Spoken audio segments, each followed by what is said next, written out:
নমস্কার বন্ধুরা, all in one চ্যানেলে আপনাদের সবাইকে স্বাগত জানাই। আশা করি সবাই ভালো আছেন, সুস্থ আছেন। আমরাও ভালো আছি। আমি আজকে আমের একটা রেসিপি নিয়ে হাজির হয়েছি।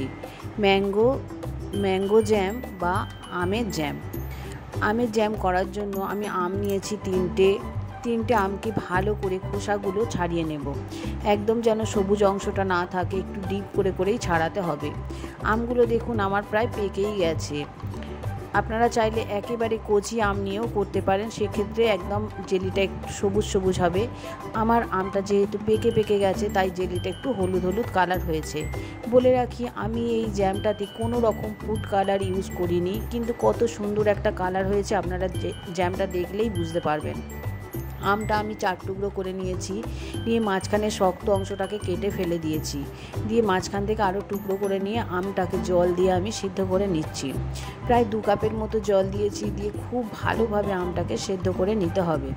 এবার একটা মিক্সচার গ্রাইন্ডারের মধ্যে দিয়ে, কন্টেনারের মধ্যে দিয়ে আমি এটাকে পেস্ট বানিয়ে নেব। দেখুন একদম খুব সুন্দরভাবে পেস্ট আমি বানিয়ে নিয়েছি।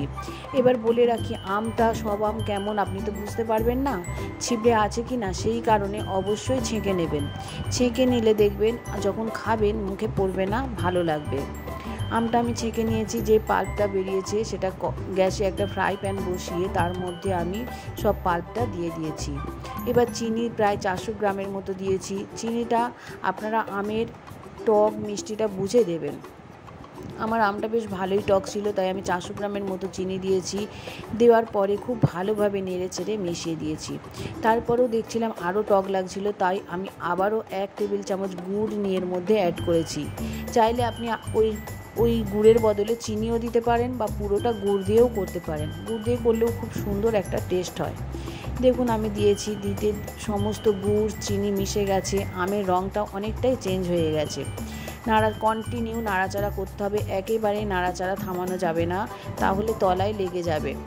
এবার যখন দেখবেন প্রায় জ্যামটা হয়ে আসছে, ঠিক সেই সময় একটা লেবুর রস কেটে ওর মধ্যে থেকে 1 চামচের মতো লেবুর রস এতে দিয়ে দেবেন।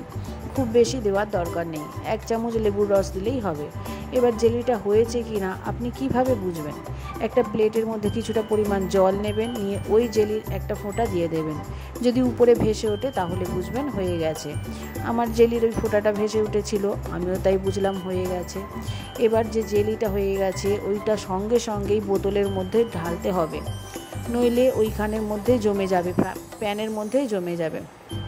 দেখুন আমি 2টো জারের মধ্যে দিয়েছিলাম, 2টো জার ভর্তি হয়েছে আর একটা হাফ হয়েছে। 6 থেকে 7 ঘন্টা আমি রেস্টে রেখেছিলাম। 6 থেকে 7 ঘন্টা রেস্টে রাখার পর জ্যামটা আমার ভালোভাবে জমে গেছে।